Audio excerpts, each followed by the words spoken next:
Good morning, Lavaca County. My name is Lauren Lundy. And my name is Rylan Mark, and today we're here to welcome you back to this edition of Have You Heard?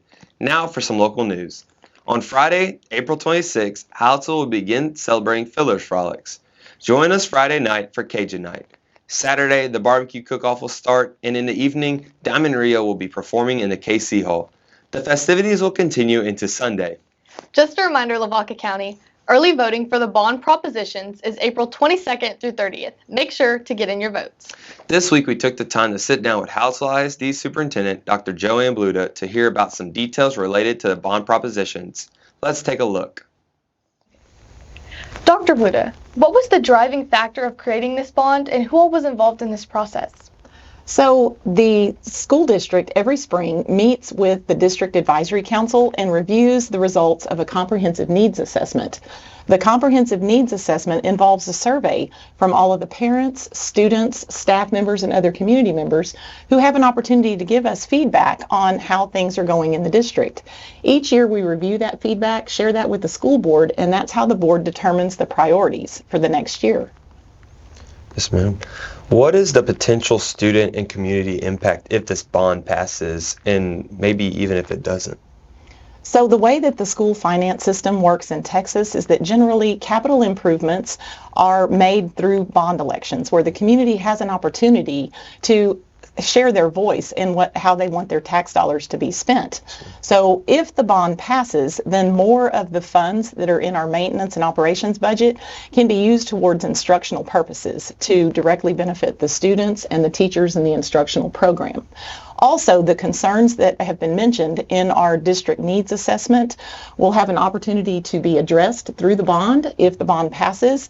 If the bond doesn't pass, then more of our funds in the maintenance and operations budget will have to be used towards maintaining the facilities and finding ways to help the teachers and coaches accomplish what they need to do in their programs. Yes, ma'am. Now, we've heard that some of the facilities at the Hallettsville Junior High are outdated. How old are these facilities, and how will the bond affect the school if it passes? So the junior high facilities were actually constructed in 1957. Wow. And we still have some of the same fixtures that were there in that original construction. And so, therefore, at this time, our district is trying to keep up with TEA standards, which TEA is encouraging us to consider building out college and career pathways for students. And some of the courses that were traditionally taught at the high school level are now being taught at the junior high level. Therefore, there's a need for more classroom space for those specialized classes. And in the time that I've been superintendent here in the district, our enrollment has actually grown from 860 students to currently we have almost 1,200 students in HISD. That's great. That's great. A big part of this bond is Proposition C. What does this proposition consist of, and why is this needed in our community? So part of Proposition C is increasing the practice space for all of our teams. As you know, we have a very strong basketball and volleyball program, and currently our coaches are competing for gym space. Yes, a lot of parents are aware of the fact that they have to bring their children to early morning practices, sometimes late evening practices. We hear about that often from parents and from others that are involved in the community. So one of the greatest concerns that's been mentioned to us is to make sure that we have adequate space where students can practice and prepare for those competitions and have the same competitive advantage that our neighboring school districts have. Yes, ma'am. The other part of Proposition C is to increase locker spaces. Currently, one of the concerns that I hear from coaches and students as well, it's very crowded in the locker rooms. We don't have enough showers to accommodate all the students who are trying to get ready for class after practices and get to where they need to be. And so those are some concerns that have been brought to me. And then also in considering the other priorities of our programs, the softball and baseball program, they're actually sharing the fields with Sacred Heart. And so when there is a rainstorm or the fields are really wet, it's hard for both of the teams from Hallettsville ISD and from Sacred Heart to be able to get out on the fields and practice. So one of the propositions involves turfing the outfield at the baseball field and turfing the softball field so that the girls can have an all-weather play surface. Also, through the years, we've heard from parents, community members about the inadequate restrooms at the softball, baseball complex. So creating new restrooms as well as a bigger concession stand to have more room for those boosters who help out in working in those areas is something we're looking at addressing through Proposition C. Yes, ma'am. Yes, ma'am. You mentioned turfing the baseball and softball fields. How is that going to affect both our school and our community? So by turfing the baseball and softball fields, that may also provide an opportunity for our district to host playoff games here in Hallettsville, which being able to host playoff games here in Hallettsville will also increase the amount of business that gas stations, grocery stores, restaurants, and other convenience stores may see in the city of Hallettsville. There's a lot of pride in the community, and obviously, you know, our students enjoy having an opportunity to play in a place where they have you know, attractive fields that have appropriate accommodations for not only the players, but the umpires, the other visitors to our town, and others who utilize those fields. Thank you so much, Dr. Bluta, for meeting with us. We are so glad to hear about these propositions and how it could affect our community. You're welcome. Spring sports. Our spring sports continue to be in full swing. Let's hear some details from Adeline Pohl.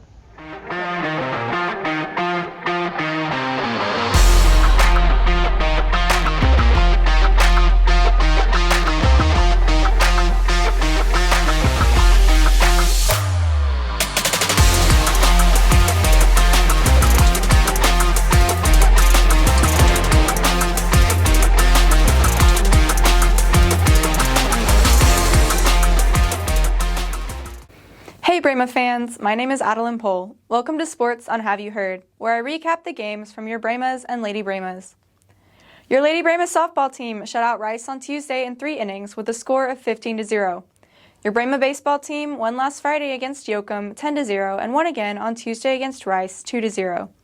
The Brahmas are now 7-2 in district play and sitting in second place. The Lady Brahmas are undefeated in district and holding on to first place. The Hallettsville Brahma golf team placed second this week in the district competition and are advancing to regionals. The Brahma track team took home the district championship for the second year in a row, led by the relay teams who won the 4x100, 4x200, and 4x400 and broke 2 records. Caden Willis won the 300-meter hurdles, Aiden Droz won discus and placed second in shot put, Michael Pagoda won long jump, followed by Rayshawn Sidney, who came third. Rayshawn Sidney also won the triple jump, and Michael Pagoda placed fourth. David Johnson was runner-up in high jump. Rayshawn Sidney and Demarian Austin placed second and third in the 200-meter respectively. These athletes will be advancing to the area meet, which will take place this Thursday at Rice. The Lady Brahma track team also had some athletes advance to area, including Darby Phillips and Juliet Davenport, who placed second and fourth in the 800-meter respectively. Elizabeth Felchman is the 3,200-meter district champion and runner-up in the 1,600-meter. Leighton Kalachny placed fourth in the 100-meter hurdles. Dana Yansky is the district champion in shot put, and Lauren Lundy and Elena Halata both advanced in high jump, with Lauren placing second and Elena placing fourth. Congratulations to the Lady Brahma tennis players who advanced to regionals. April Leopold and Olivia Etzler were district doubles champions, and Braylon Swoboda won girls singles.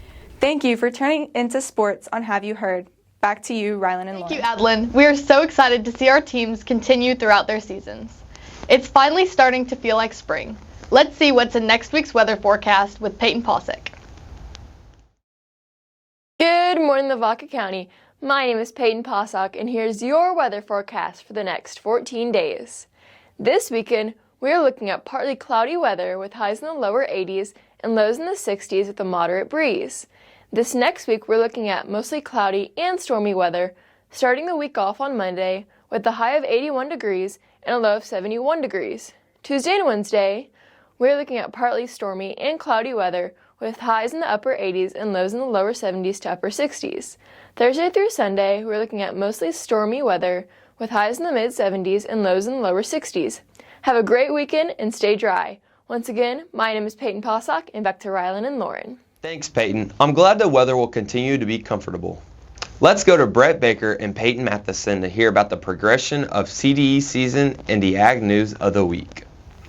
Hey there, Lavaca County. My name is Peyton Matheson. And my name is Brett Baker, and welcome back to episode 14 of Ag in Your World, brought to you by the Hallettsville FFA and the Hallettsville Brahma News Network. Hallettsville FFA has been very busy participating in CDE season. Congratulations to the wildlife team, the farm business management team, the meat judging team, and the ag sales team for advancing to state. Good luck to the dairy judging team as they compete this week. Every episode, we like to shine a spotlight on our outstanding FFA members. This spotlight goes to FFA member Austin Matheson.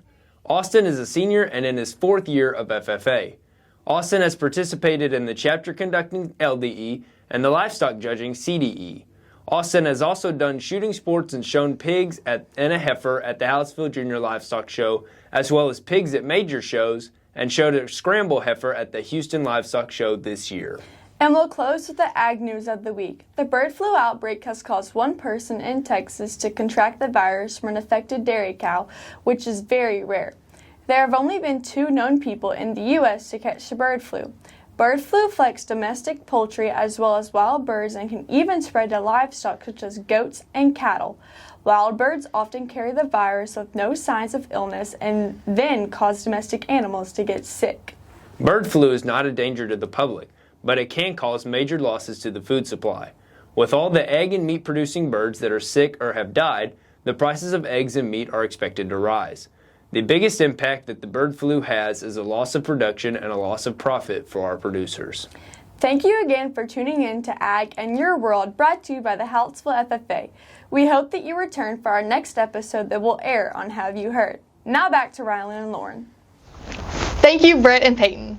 We want to say a special thank you to our sponsors, Edward Jones, Shamrock Movers, Lavaca Title Company, TDECU, CH Graphics, Foreverlast, Benedettini Cabinets, City Motors and Edna, Plum Perfect Plumbing, Texas Elite Therapy, and Miss Judy Droz. If you or your company are interested in sponsoring us, please contact our advisor, Christy Opiola, at 361-798-2242, extension 384.